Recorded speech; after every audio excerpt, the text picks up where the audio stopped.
Hey, what's up guys? This is Anthony from Anthony's Customs, and for this review, we are looking at the Storm Collectibles Tekken 7 King figure. I know a lot of you Tekken people are really excited to finally get a King figure. I'm just confused. Is it a human with a cat's head as like a mask? Because it looks like there's no place for him to see, and the cat still has eyes and a mouth, and it's like not his, but I don't know what's going on. And I thought it was just a human, but then also Tekken has like, I think a panda bear or something like that, or just a bear. It's just a bear, I think. Whatever. I don't know. You guys let me know what the deal is with this character. But either way, it's a cool one, and Storm did a pretty good job making it. So let's go ahead and get it off the stand and take a closer look. This guy stands just about 8 inches, which makes him pretty close to, we'll say 20.5 centimeters. And here's a quick size comparison up against everyone's favorite Darwin.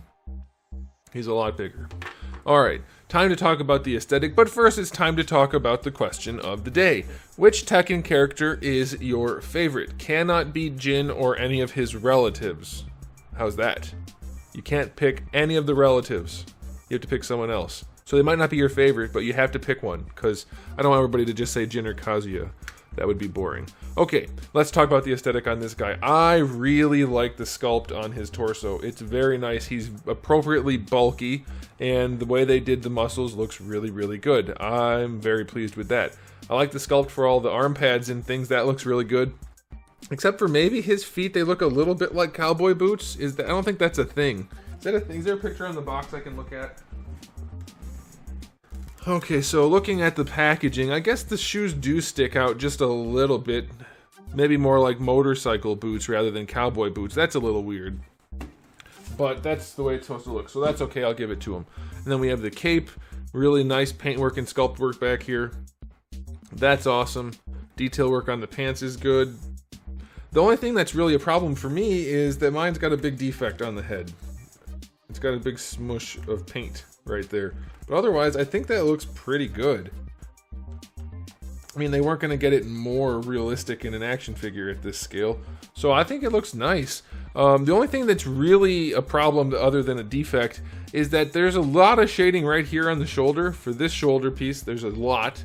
For this shoulder piece, there's a little and a little bit here, but nothing going on really here or here. So I think his torso needs a little bit more shading and a little bit less there. But otherwise, it looks good. I'm pretty pleased with it. I like it. And of course, the cape does come off. We'll talk about that. In fact, I'll talk about it right now. There's another defect. That's from the belt. From the way it was posed in the package, that green line is from the paint on the belt, or from the trunks. So that kind of sucks. Luckily, I'll never see it, but still. I'm going to give it an 8 out of 10 for the aesthetic. Other than a little bit of shading, and then of course my defects, but I've seen other people's that don't have those defects, so I'm not counting that. All the detail work throughout is really, really nice, and I think they nailed the cat head too, so I'm very pleased with it. I like it a bunch. 8 out of 10 for the aesthetic. Let's talk about accessories. No alternate head, not surprising. For hands, we have the 2 fist hands that come out in the package. Then we get some kind of grapply hand, a couple different grapply hands, and then some pointing finger hands. Nothing crazy there. And then we get one effect part for like an overhand type swinging punch type pose. And that's nice, clear plastic. Looks good. That's it. Pretty basic. Nothing crazy going on here. I think that's fine though. So I'll give it an 8. I like effect parts. Storm does a good job of including effect parts, so that's very awesome. I want to point out, you can remove his straps and things, his elbow things, this thing here, all of this. Technically, you could take the knee things off if you wanted to disassemble the figure, but all that stuff comes off if you want it to. I don't think you would necessarily, but they are separate pieces. Now, you can take the cape off, which is what we're going to do, and actually the cape is an accessory in the package, so I guess I could have included that with accessories, but I didn't, so sue me. But we're going to take the cape off so that we can review the articulation more conveniently. Now, the cape is all soft plastic, which is a good thing. I'm not a fan of soft goods, actual cloth, on figures because it doesn't match the figure. And it's nicely done. The paint job is pretty good. These guys are maybe at some risk of tearing if you're not careful, but it seems fine. It seems like you should be okay. So, there you go. Okay, so let's talk about the articulation. Hang on.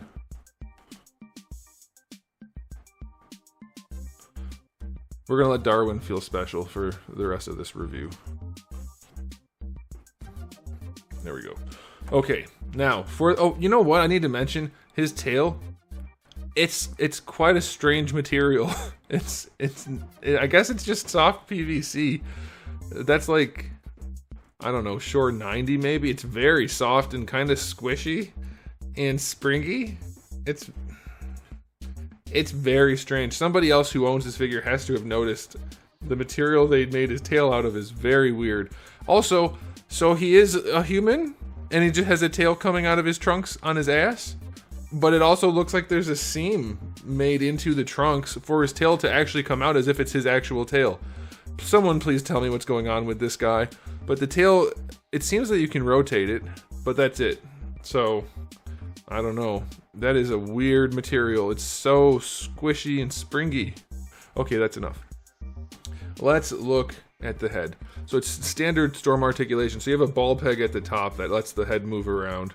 It seems like they're using softer plastics all the way around, which is, well, not for the main limbs, but like for the soft parts here and even this cowl.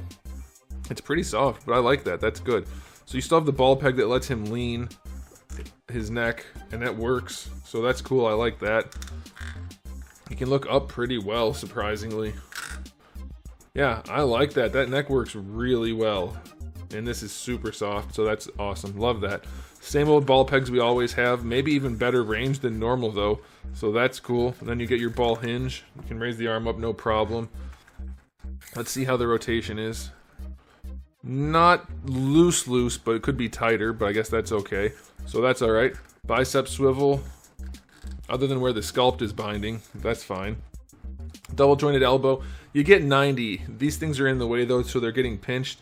If you can figure out a way to get those out of the way of the joint, you'll get better range. I'm not going to bother with it because you still at least get 90. Wrists have little tiny ball hinges. Not super tiny, but they're fine. Diaphragm joint on this guy, let's see how it works. I haven't really tried it yet.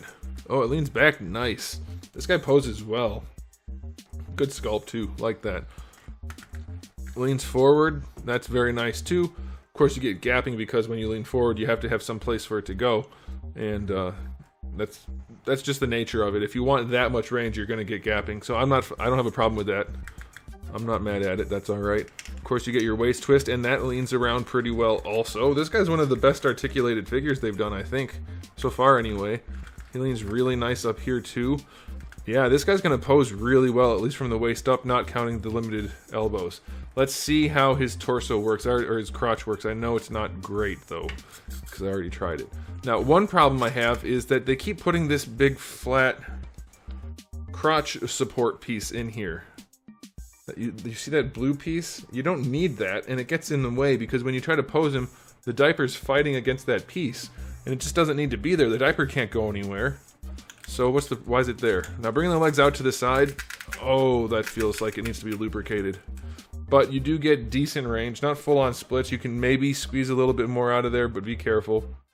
I'd say that's probably it though, safely. Oh man. I don't know that that plastic's the kind that you have to really worry about breaking, but that feels like it's just going to get tighter and tighter as you go. Man, that bothers me. I'm going to have to try to get a replacement. Okay, so bringing the legs forward. See? That's the other thing. The actual trunks pull aside, and then you have that blue dangly bit sticking out. Don't like that. Just get rid of that hard plastic piece in there. But he does kick forward pretty well. That's pretty good. Decent range there. Going back. Again, you have the blue dangly bit, but you can go back. So that's pretty good. Yeah, posability is nice for the legs. I thought it was going to be worse. So I was wrong a minute ago. Thigh swivel, it feels non-existent. So I don't know what's going on there. Double jointed knees. Knee pads are, again, a separate piece. They do get in the way some, but it's slightly better than 90. So I'll take that. And then this whole section is soft. And that's not ideal because handling it, I mean, in one way it's not ideal. It feels cheap and weird when you're handling it, but it does allow for the best ankle posability that we've had out of Storm figure yet. So I'm pretty pleased with that. You can bring the foot pretty far forward, all the way back. Ankle rocker's a little crooked, but it's fine. I don't mind that being a soft piece. Like, you're not going to notice once it's posed. So it's weird, but it's okay. And then the toe hinge is really big and goofy, but it's stiff, so it'll probably hold the figure. So yeah, it's actually not bad. The torso is one of the best ones they've done for sure. Maybe it is the best one they've done. And then we have some limitations in other places, but it is not bad at all. This is a solid set of articulation for this guy, especially since he's a little chunky. I like it. I'll give the articulation an 8 out of 10. And now it's time for the final verdict. I'm not a biggest Tekken fan. I'm a Street Fighter guy through and through, and then Soul Calibur for my 3D stuff. But Tekken is up there as games I have played and am somewhat familiar with. And so I'm very happy to have this. I think I sold off most of my Tekken stuff when I moved. But this guy's making me want to buy some of it back at least. Maybe all of it. I don't know. It's a good one. I'm going to give this an overall rating of 8 out of 10. 8.5. I'm going to go 8.5. There are some limitations. It doesn't have a ton of accessories. Paint could be more consistent, that kind of thing, like in the shading department, but it's a pretty solid release. If you're a fan of King, this is one you should definitely pick up. I don't think you have a ton of options as far as King products go, but if you want a good one, this is definitely a good one, so you don't have to worry about other options. I like it. Definitely get it if you can. Thanks for watching, guys. If you enjoyed the video, please do give it a thumbs up. If you didn't, give it a thumbs down, and if you haven't subscribed, you should. I have new videos almost every single day, and thousands already on the channel, so make sure you come back for all of that. And in the meantime, keep collecting.